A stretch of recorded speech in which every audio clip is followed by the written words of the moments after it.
I took 10 shots before I hit the ground. Didn't even know his name, just that he was scared. And something in my broken-down, galaxy-weary heart screamed that I couldn't let another innocent thing die. If you love tales of human grit and alien souls, subscribe for more stories that prove loyalty can bridge any cosmos. The starport of Kythera Prime was a symphony of controlled chaos, a sprawling nexus where 1,000 different species crossed paths under the glare of artificial suns and the constant, low hum of starship engines. Kaelen'vor was just another face in the crowd, a man trying to outrun the ghost of a soldier he used to be, leaning against a stall that sold questionable-looking synth stew and trying to remember the last time he'd had a decent meal. The air was thick with the smells of ozone, exotic spices, and the underlying musk of too many bodies in one place. He was about to trade his last few credits for a bowl of that dubious stew when the first scream cut through the din. It wasn't a sound of surprise or petty argument. It was a blade of pure, undiluted terror. Kaelen turned, his soldier's instincts firing before his mind could catch up. The crowd rippled, parting in a wave of panic. Through the gap, he saw them. For figures clad in sleek, black combat armor, their faces obscured by mirrored helmets. They moved with a chilling, synchronized purpose, and their target was clear. A Xylosian child, no taller than Kaelen's waist. His skin a delicate, shimmering amber, was trying to hide behind a stack of cargo crates. The child's large, luminous eyes, the color of molten gold, were wide with a fear that struck Kaelen like a physical blow. The boy's guardian, a hulking Xylosian male with vibrant green skin, was already on the ground, a smoldering hole in his chest. Kaelen didn't think. He didn't weigh the odds. He dropped his bowl, the synth stew splattering across the grimy floor, and his hand went to the worn pulse pistol at his hip. It was an old model, unreliable, but it was all he had. He was already moving, his body a projectile aimed at the space between the assassins and the child. "Get down!" he roared. Though he doubted the boy understood his language, he fired 2 wild shots. The first went wide, searing a black mark into a metal wall. The second connected, catching one of the attackers in the shoulder and spinning them around. The return fire was instantaneous and brutal. Lances of crimson plasma streaked through the air. Kaelen shoved the amber-skinned child behind a larger crate, covering the small body with his own. A bolt grazed his arm, the smell of burnt fabric and flesh filling his nostrils. He gritted his teeth against the pain, a familiar, hated companion. He returned fire, his shots measured now, the old training taking over. 1, 2. A black-armored figure crumpled. Another charged, a serrated energy blade humming to life in their hand. Kaelen met the charge, deflecting the blade with the barrel of his pistol. The impact jarred his arm to the bone. He drove his knee into the attacker's midsection, hearing the grunt through the helmet, and fired point-blank into their chest. The child was sobbing, a quiet, desperate sound that was almost lost in the shrieks and the sizzle of energy weapons. Kaelen risked a glance down. Those golden eyes were locked on him, filled with a trust he hadn't earned. "Stay with me, kid," he rasped, his voice rough with adrenaline. He fired again, and another attacker fell. But there were too many. More were emerging from the panicked crowd, their movements too precise, too coordinated. They were professionals. This wasn't a random kidnapping. This was an execution. Kaelen and the boy were surrounded, their backs against the cargo crates. He had 3 shots left. He made them count, dropping another assailant. Then a plasma bolt took him in the leg. He cried out, stumbling, but he didn't fall, shifting his weight to keep his body between the child and the fire. Sighed, and he gasped, his vision swimming. He kept firing. Another shot to his shoulder. His pistol was ripped from his numb fingers. He stood there, unarmed, bleeding from 6 wounds, and spread his arms wide, a final futile shield. The lead assassin raised their weapon, aiming not at Kaelen, but at the child cowering behind his legs. With the last of his strength, Kaelen twisted, taking the full force of the blast square in the chest. The world exploded in white-hot agony. He felt his body go rigid, then limp. As he fell, He heard the child's terrified wail, a sound that would follow him into the darkness. The last thing he registered was not the pain, but the thunder of heavy, metallic footsteps approaching, a sound like giants stamping through the starport, and the sharp, resonant hum of blades being activated. Then, nothing. The first thing that returned was the light, a soft, golden haze that seeped through his closed eyelids. Then came the scent, not the acrid smell of ozone and blood, but something clean and subtle, like morning dew on alien blossoms. Pain was a distant, muffled throb, a ghost of the agony that had shattered him.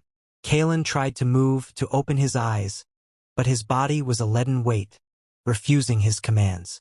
A quiet, melodic hum filled the air, a constant, soothing vibration that seemed to emanate from the very walls.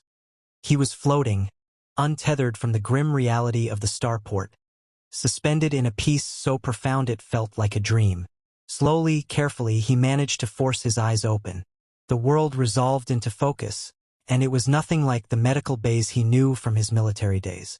The ceiling above him was a curved dome of what looked like mother of pearl, its surface shimmering with faint, shifting patterns of light. The air itself seemed to glow with a gentle radiance. He was lying on a bed that conformed perfectly to his body, its surface cool and supportive. He tried to sit up again, a grunt of effort escaping his lips, but a wave of dizziness forced him back down. Your biosigns are still stabilizing. Movement is not advised, a voice said. It was smooth, androgynous, and held an undeniable electronic timbre. Yet it was not unkind. It seemed to come from the room itself. Before Kaelen could form a question, a door he hadn't noticed, seamless and hidden in the curved wall, hissed open. 3 figures entered, and the air in the room seemed to chill. They were tall, easily 7 feet, and clad in armor of a deep, iridescent blue that seemed to drink the light. Their helmets were sculpted into the visages of stern, avian creatures, with sharp, sweeping lines and glowing green lenses for eyes. They moved with a silent, predatory grace that made the starport assassins look like clumsy amateurs. In their hands, they held long, elegantly curved staffs, the tips of which pulsed with a contained green energy. These were the Valtari, the legendary elite warriors of the Xylosian Empire. Kaelen had only ever heard whispers of them, myths spoken in hushed tones in the darkest corners of space. They were said to be unstoppable, the personal guardians of the imperial family. Seeing them here, in this serene room, was more disorienting than any wound. His heart hammered against his ribs, a frantic drum against the calm. But the figure that followed them made him forget how to breathe. She was tall and regal, her skin the color of twilight amethyst, smooth and seeming to hold a light of its own. A crown of woven silver and deep blue gems sat upon her head, framing a face of sharp, elegant angles and eyes the color of distant nebulae, swirling with shades of deep violet and silver. Her gown flowed around her like liquid night, sprinkled with tiny, glittering points of light that mimicked a starfield. Her presence filled the room, not with threat, but with an immense, calm authority. Her gaze, ancient and weary and infinitely sad, fell upon Kaelen, and he felt seen in a way he never had before, as if she were looking past his flesh and bone, past the soldier and the drifter, right into the core of him. And then a smaller figure darted from behind the folds of her starry gown. It was the boy. His amber skin seemed to glow with health, and his golden eyes, once wide with terror, were now filled with a mixture of relief and awe. He ran to the side of Kaelen's bed, his small, 3-fingered hand reaching out to tentatively touch Kaelen's arm where the plasma bolt had grazed him. The skin was smooth, unblemished.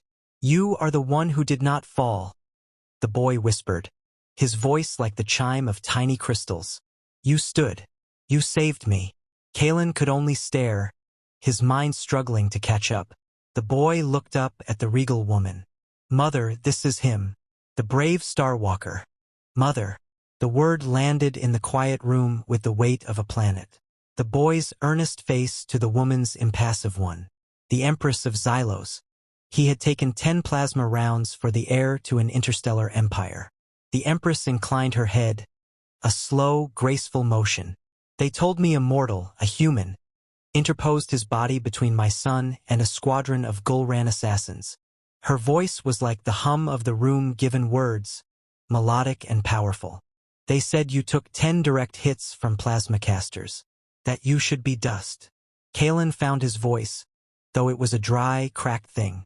Guess I'm hard to keep down. It was a poor attempt at bravado, and he knew it, but it was all he had. The faintest ghost of a smile touched the Empress's lips. There and gone so quickly, he might have imagined it. So it would seem. Her nebula eyes studied him, and for a moment, the regal mask slipped, revealing a profound, staggering gratitude. My world, she said, the words deliberate and heavy, owes you a life debt. Kaelen, a man from a backwater colony moon who had fought for credits and forgotten causes, exhaled slowly. He was in a room with a goddess and her celestial guards, and they were talking about debts. Your world, he muttered, the sheer scale of it all making him dizzy. The Empress, no, her name was Lyria, he remembered hearing it in news broadcasts, gestured slightly toward the boy. This is Prince Kaelen. She paused, and a strange, unreadable emotion crossed her face. He insisted we name his savior in our honorifics. He has been calling you Kaelen'vor. It means, unbroken shield. The boy, Prince Kaelen, beamed up at him, his golden eyes shining. Kaelen Vance looked from the prince to the Empress Lyria, then to the silent, intimidating Valtari warriors who stood as still as statues. He had woken up in a fairy tale, a galactic-scale one, and he had no idea what his next line was supposed to be. He sank back into the supportive bed, the strange medicine and the sheer surrealism of his situation pulling him back towards sleep. The last thing he saw was Empress Lyria watching him, her starry gown shimmering, her expression a complex tapestry of duty, curiosity, and something that looked hauntingly like hope. The days that followed were a slow, gentle blur of light and quiet voices. Kaelen's body, knit back together by the Xylosian medical marvels, felt both foreign and renewed. The physicians, slender beings with skin of muted silver, spoke in hushed tones as they monitored the nanites coursing through his veins, the biofields that stabilized his cellular structure. They insisted on rest, and for once in his turbulent life, Kaelen did not argue. He rested, half in a daze of gratitude, half in a state of sustained disbelief. The room, he learned, was part of the imperial family's private sanctum within the palace spire. The mother-of-pearl walls were alive, their shimmering patterns shifting in response to his mood, calming to soft blues and greens when he grew agitated, brightening to warm gold when Prince Kaelen visited. And the prince visited every day without fail. He would scamper into the room, his small feet making no sound on the seamless floor, and climb onto a floating disc chair that positioned itself beside Kaelen's bed. He always carried a small, carved figurine of a six-legged creature native to Xylos, clutching it tightly as he launched into exuberant tales of his lessons, the palace gardens, the glimmering fish in the crystal canals, and his endless curiosity about Earth. Is it true your sky is just blue? The prince asked one morning, his golden eyes wide with skepticism. No filters? No light songs. Kaelen, his voice still rough from disuse and trauma, managed a weak smile. Just blue, kid. A deep, endless blue, sometimes with clouds. The prince. Kaelen found himself thinking of him as the kid in the privacy of his own mind. Wrinkled his nose. It sounds so quiet. Sometimes quiet is good, Kaelen replied, his thoughts drifting to the constant, screaming chaos of starports and war zones. Guess you have to visit one day to understand. The boy's face lit up. I should like that, Kaelen'vor. When he was finally deemed strong enough to stand, the Valtari guards, silent and imposing, escorted him to an audience with the Empress. The throne room took his breath away. It was a vast, circular chamber with walls of transparent crystal that offered a staggering, panoramic view of the Xylosian capital, a city of spiraling towers and suspended gardens that glowed against a twilight sky. The throne itself was not a chair, but a floating platform of obsidian and living light, and Empress Lyria was not seated upon it. She stood before one of the great crystal windows, her back to him, her silhouette framed by the sprawling, beautiful alien metropolis. She turned as he approached, her starry gown swirling softly. "Kaelin Vance," she greeted, her voice echoing faintly in the immense space. "I trust our physicians have served you well." He bowed his head, an instinctual gesture of respect, not subservience. "Better than I had any right to expect, Your Majesty." Her lips curved into that faint, almost smile. "Perhaps, but not better than you earned." He shook his head, uncomfortable with the gravity she placed on his actions. "You don't owe me anything. Anyone would have done the same." Lyria took a step closer, the light from the city catching the gems in her crown. "You took 10 plasma rounds for a child you did not know. You fought a squad of elite killers with an outdated pistol and the flesh you were born in. You stood when you should have fallen. Do not cheapen that valor with false modesty. Tell me, Kaelin Vance of Earth, why?" The question hung in the air, simple and devastating. He looked away, toward the glowing city, searching for an answer that wasn't about glory or debt. "Because he was scared," Kaelin said finally, his voice low, "and I was tired of watching scared things die." The silence that followed was profound, broken only by the almost imperceptible hum of the palace. Then, Lyria's expression softened, the regal ice in her nebula eyes melting into something warmer, more human. "Then you understand. Protection in a way my political enemies have long forgotten." She gestured, and an attendant glided forward, carrying a velvet cushion. On it rested a single object, a bracer, crafted from a dark, smoky metal and inlaid with a single, pulsing gem the color of the prince's eyes. "The mark of the Unbroken," Lyria said. "It is not given. It is earned. Few in the history of my line have worn it." Kaelin stared at the object, a piece of another world's history, another people's soul. "Your Majesty, I can't accept this. I didn't do it for a reward." "I know," she said, her tone gentler now, "but my son insists." As if on cue, the prince peeked out from behind a pillar, grinning shyly.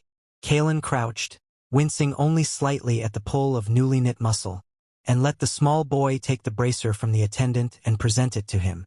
The prince's tiny hands were surprisingly steady. "So you will always be safe, Kaelen'vor?" the boy whispered. Looking into those earnest golden eyes, Kaelin knew he could not refuse. He took the bracer. It was cool and surprisingly light. "Guess I can't say no to you, kid." The Empress dismissed the attendant, and when they were alone again, her demeanor shifted once more, becoming less formal, more curious. "You have seen much darkness, haven't you?" she asked. Kaelin shrugged, a habitual gesture of deflection. "Enough to know I wanted no more of it." "And yet you ran toward it," she observed softly. "Habit," he said, meeting her gaze. "A bad one." Something flickered in her eyes. Recognition, a shared understanding of carrying burdens. "Then perhaps you will indulge my son's next request." Kaelin raised an eyebrow. "Which is?" "He insists you dine with us this evening." He blinked. "With you? In the royal hall?"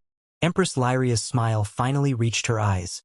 A small, genuine thing that made her seem less like an empress and more like a woman. "You have faced death itself, Kaelin Vance. Surely a meal cannot intimidate you." He let out a short, breathy laugh. "Depends what's on the menu." That night, he stood at the entrance to a dining chamber that seemed carved from a single, gigantic geode, its crystalline walls reflecting and amplifying the soft light from floating orbs. The prince ran to him immediately, tugging his hand and leading him to a table that appeared to be a slab of floating amber.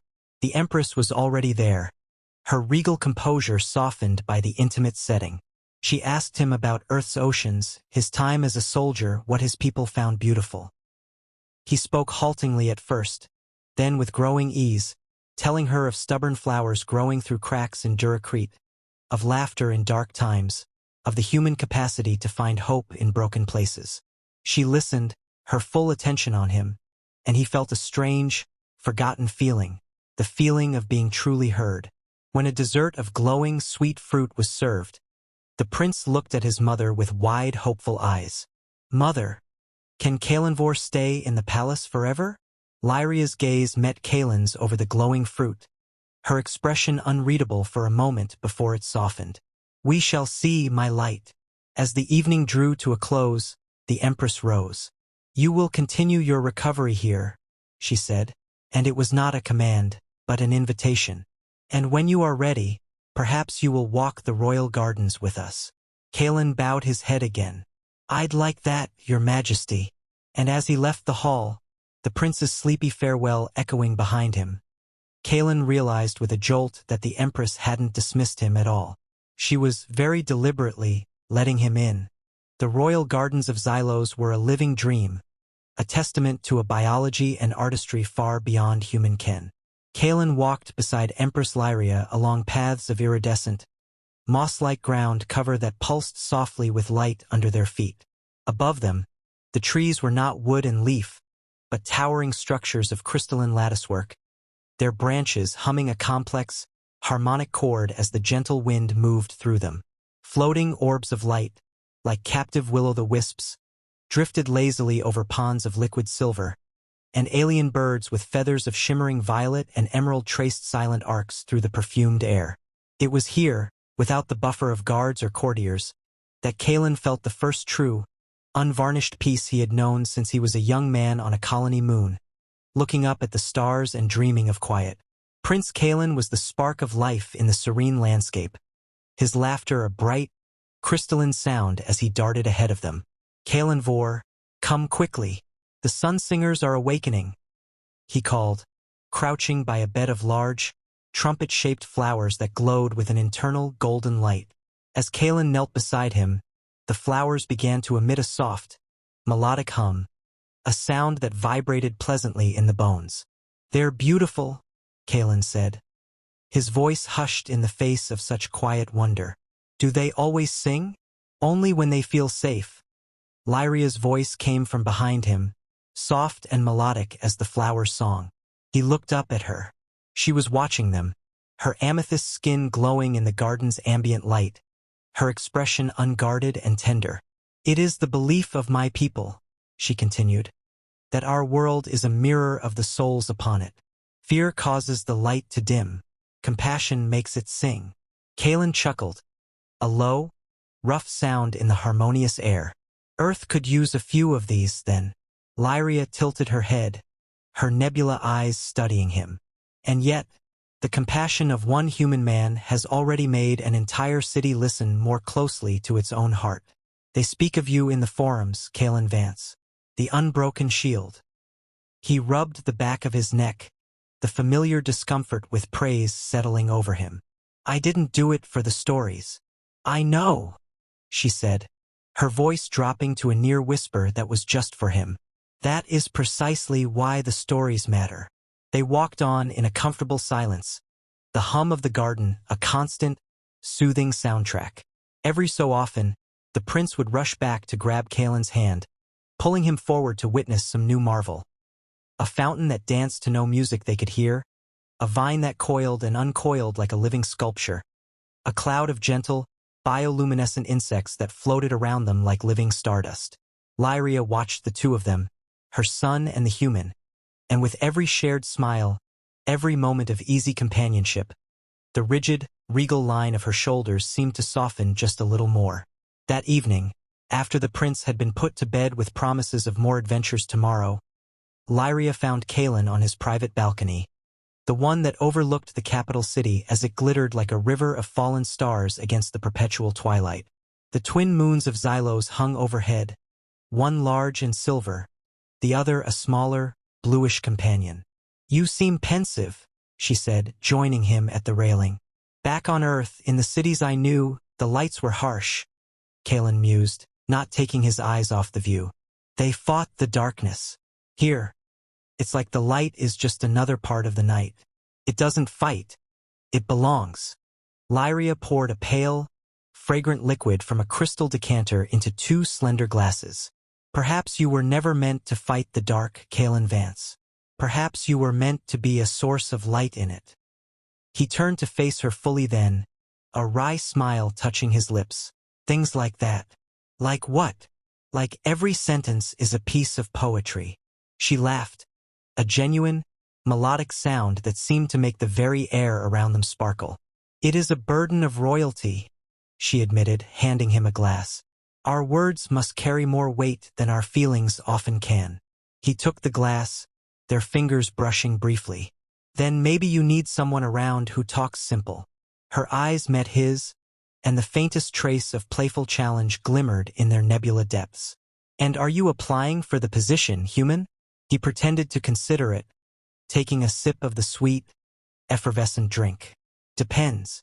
What are the benefits? The view, she said, gesturing to the city below.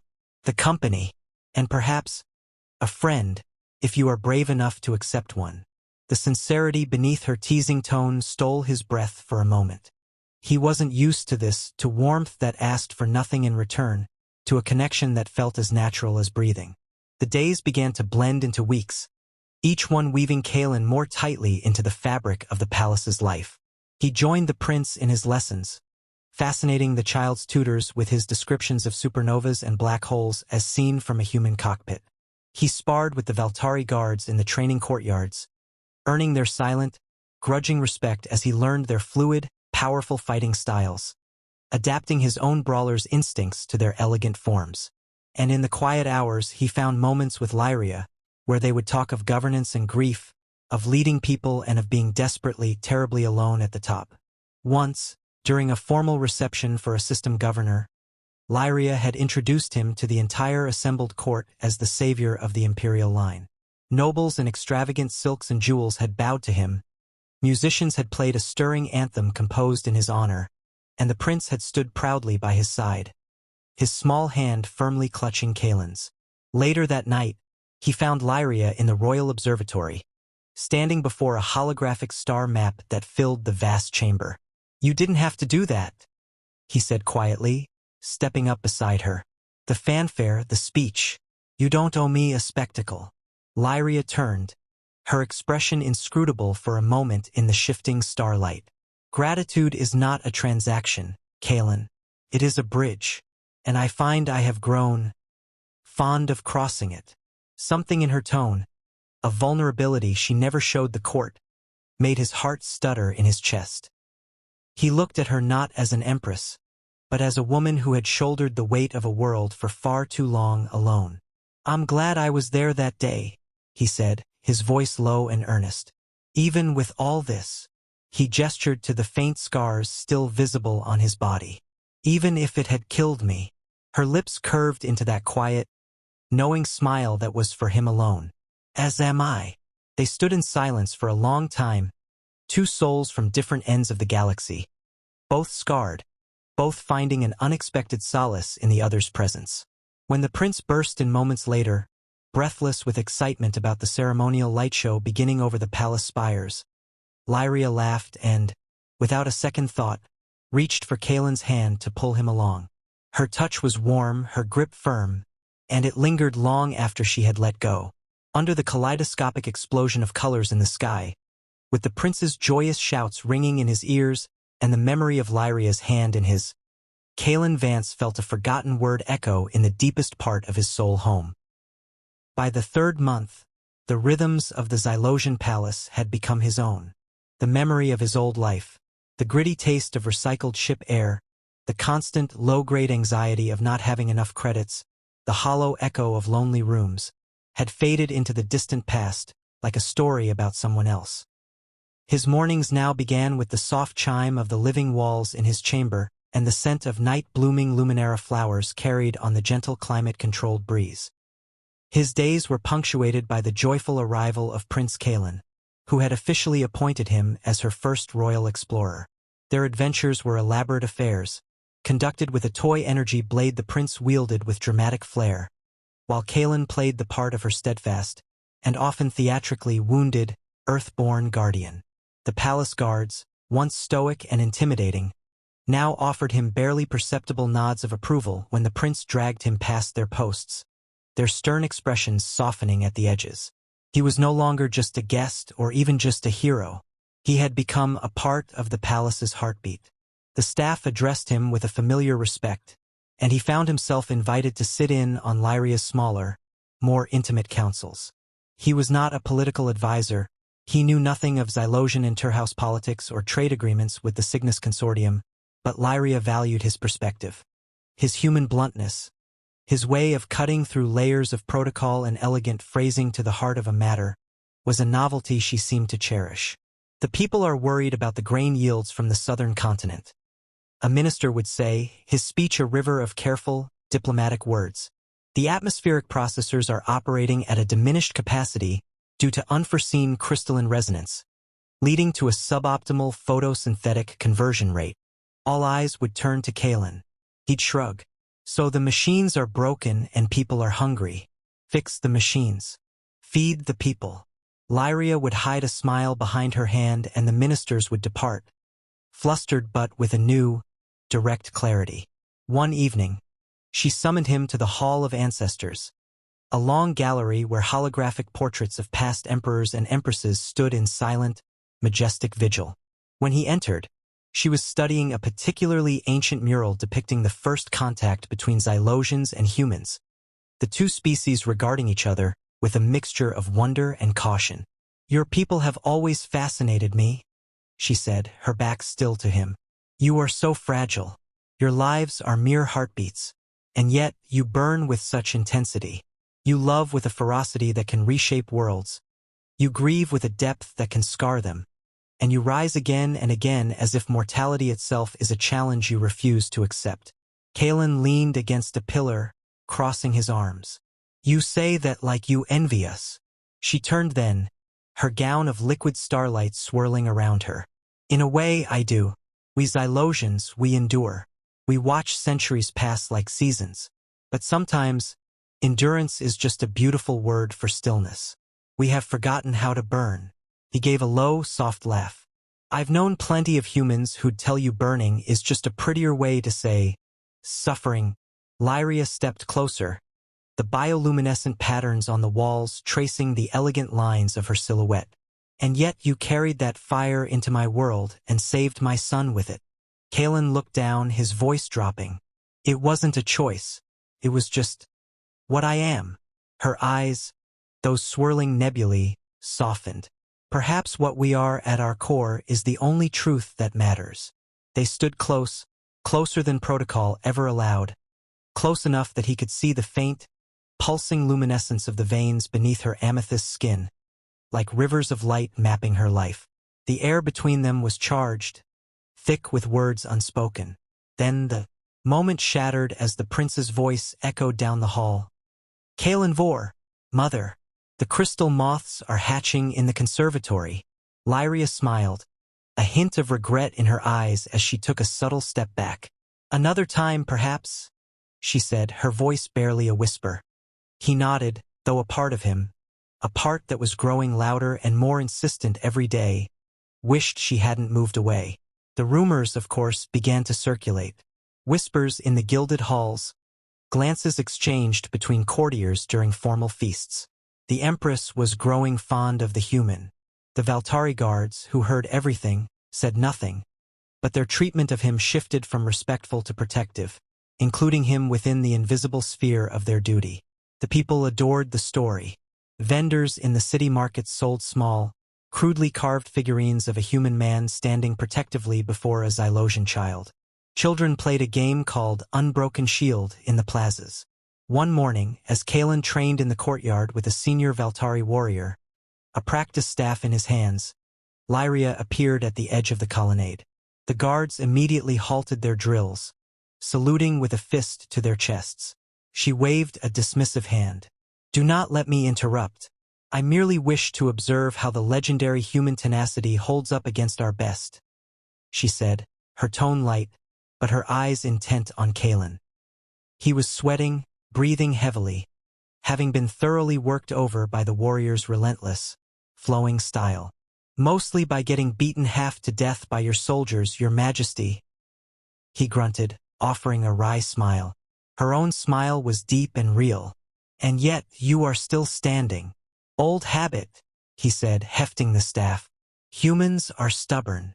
Indeed, she replied softly, and the look in her eyes was not one a sovereign gives a soldier, but one a woman gives a man who has begun to matter a great deal.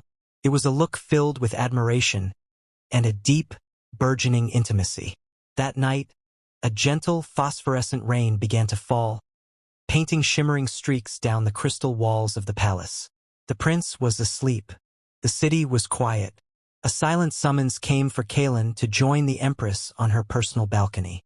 He found her there, standing with her hands resting on the railing, her silver hair dampened by the glowing mist, the city lights below smearing into beautiful, indistinct constellations. "You could have called for one of your ministers if you needed counsel," he said, stepping up beside her. "I could have," she acknowledged, not turning. "But I did not wish to speak with a minister." Her voice was low, layered with an emotion that made the air feel thin. He waited. She turned to him then, her crown a stark, beautiful silhouette against the rainy night. "You have given my people something I have struggled to give them for many years. Pure, uncomplicated hope. They see you, a stranger from a distant world, and they remember that courage is not born of lineage or power, but of choice." Kaelin shook his head. "You talk like I did something more than get lucky in a firefight." "You did," she said, her voice dropping to a whisper. "You reminded me what it feels like to trust." She paused, and the next words were so quiet they were almost lost in the patter of the luminous rain. "And to feel." He took a slow, deep breath, his own heart hammering. The Empress, the ruler of a star-spanning civilization, was standing before him, her regal composure gone, leaving only a raw, vulnerable woman in its place. "Lyria," he began, but she moved first. She closed the small distance between them and her hand came up, her palm resting flat against his chest, right over the place where the worst of the plasma scars lay hidden beneath his tunic. Her touch was warm, solid, real. "When the physicians told me you would live," she said, her voice thick with memory, "I felt a relief so profound it was like breathing for the first time since my consort's death. You have brought life back into these silent halls, Kaelin Vance. Into my son.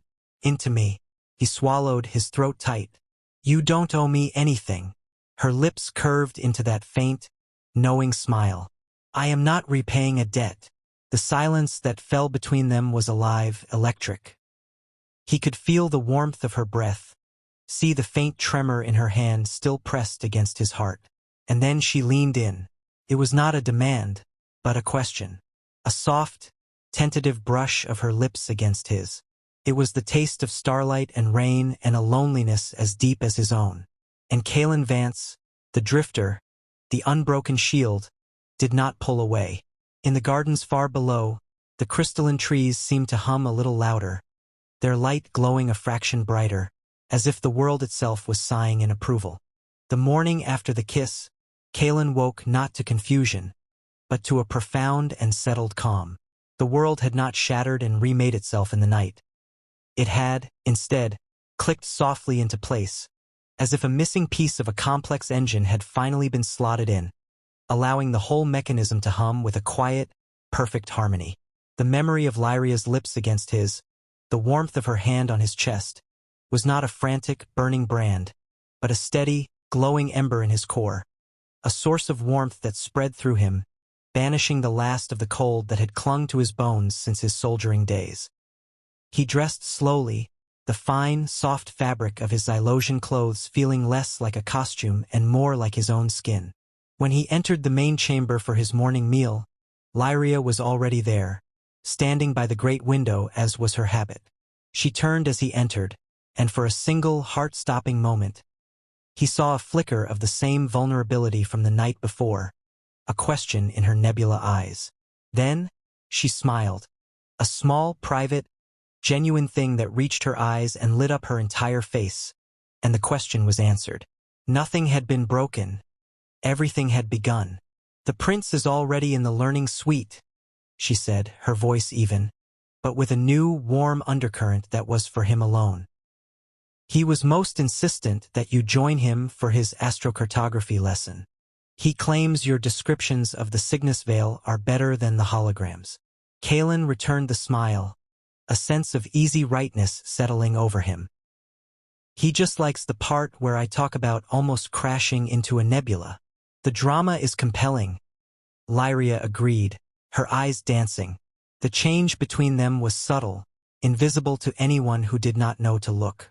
In the council meetings, her gaze would find his, not for counsel, but for a shared moment of understanding, a silent exchange that fortified them both. During walks in the garden, her hand would sometimes brush against his, a deliberate, fleeting contact that sent a jolt of warmth through him. The prince, perceptive in the way only a child can be, seemed to glow even brighter, his happiness a tangible force that filled the rooms he entered. He began to insist that Kaelen'vor join them for every meal, that he be present for his bedtime stories, that his chair be placed right next to his mother's during the evening musical performances. The palace, once a place of serene and sometimes stifling protocol, had become a home. A week after the kiss, Lyria found him in the library, studying a star chart of the local galactic arm. "The Gull ran," she said without preamble, her tone losing its softness, becoming the voice of the Empress. "Our intelligence has located their base of operations. A moon in the Emer system." Kaelin straightened up, the familiar, cold weight of vengeance settling in his gut. "What will you do?" Lyria's expression was grim. "They attacked the heir to the Xylosian throne. The response must be absolute. The Valtari fleet will depart in 2 days' time."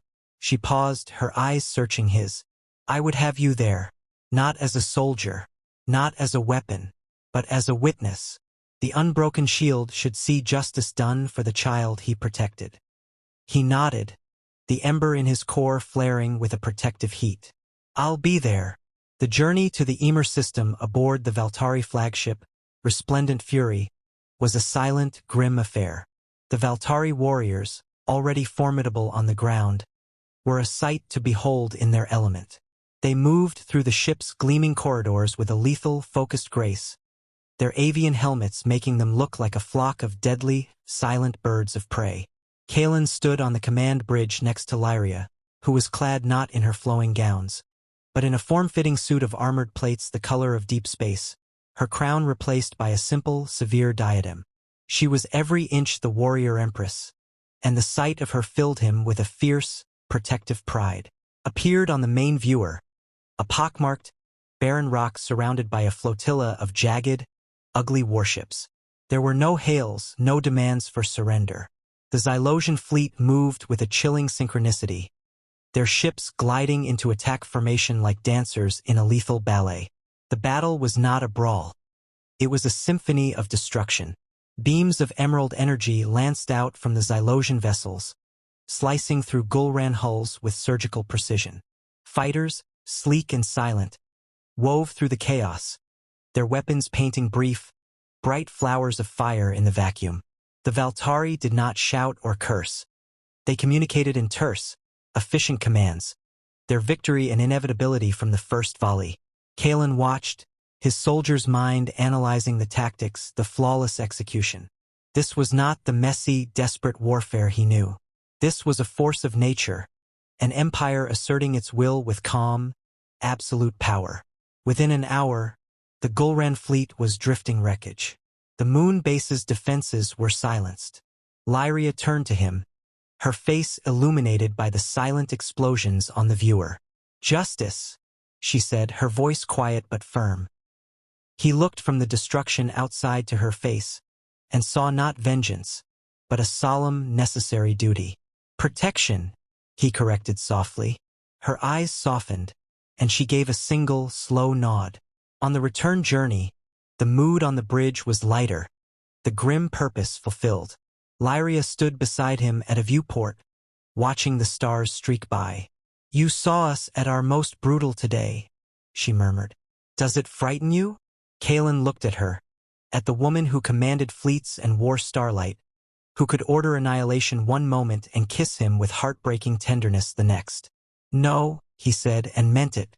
"I see the reason for it. You protect what you love.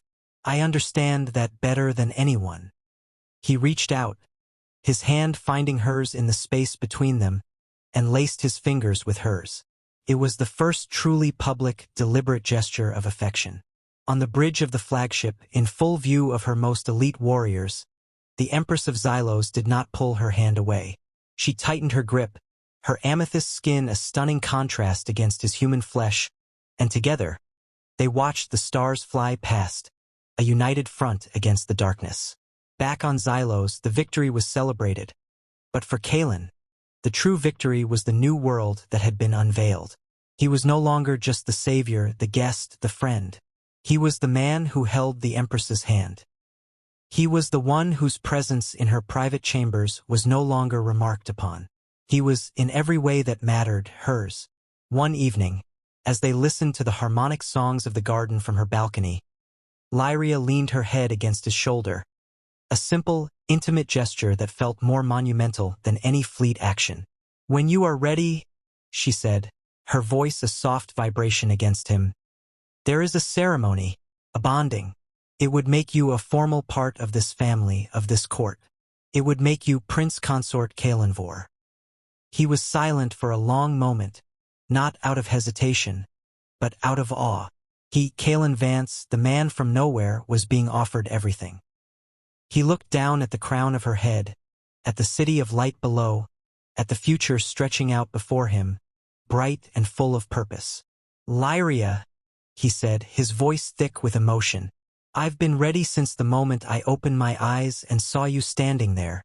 The bonding ceremony was not a spectacle for the masses, but a profound and ancient ritual held in the heart of the palace, within the chamber of echoing stars. The domed ceiling was a perfect replica of the Xylosian sky on the night of Prince Kaelin's birth, each star a pinpoint of living light. The only attendees were the highest members of the court, the stoic Valtari honor guard, and a fidgeting, beaming Prince Kaelin, who kept straightening his own tiny, formal robe.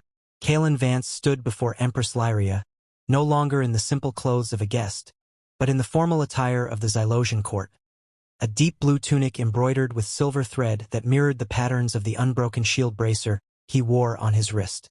Across from him, Lyria was a vision of celestial grace, her gown a cascade of woven moonlight and dark silk, her crown replaced by a delicate circlet of intertwined platinum and amethyst, a symbol of a bond, not just a title.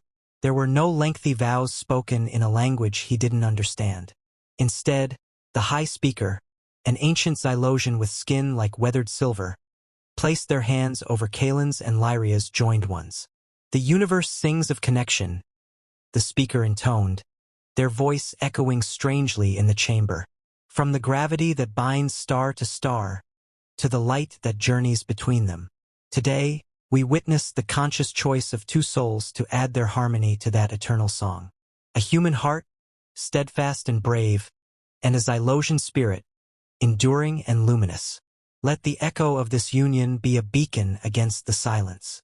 A warmth, not generated by the room but from their clasped hands, spread up Kaelin's arm and throughout his entire body. It was an acceptance, a welcoming, as if the very essence of Xylos was acknowledging him, weaving his life force into its own.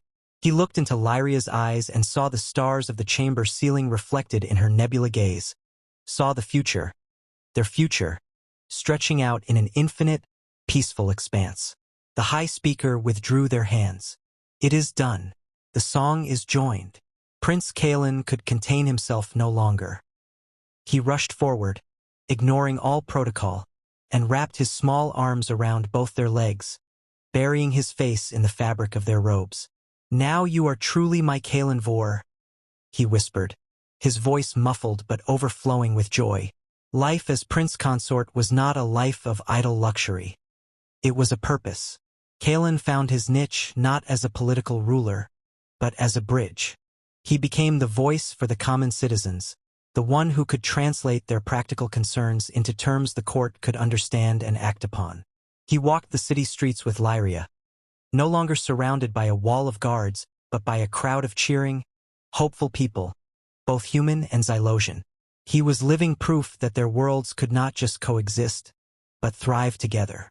In the evenings, after the prince was asleep, he and Lyria would walk in their garden, the star petals blooming fiercely in their presence. One such night, Under the gentle glow of the twin moons, Lyria stopped and turned to him.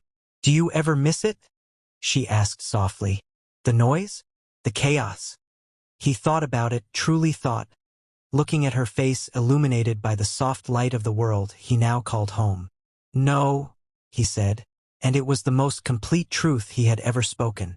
"I was never missing Earth. I was missing this. A reason to stand and fight. A reason to come home." He reached out, cupping her cheek, his thumb stroking the smooth, warm skin. "I was missing you." She leaned into his touch, her eyes closing for a brief moment. "The day you fell in that starport, a part of my soul fell with you. And when you awoke, it was as if I awoke too." Years later, Kaelin stood on a different balcony, this one attached to the prince's, no, the crown prince's, new quarters. The boy was nearly grown, his amber skin having taken on the more pronounced, crystalline quality of adulthood that belied his years. The city below had expanded, new spires reaching for the sky, a testament to an era of unprecedented peace and prosperity. "They still tell the story, you know?"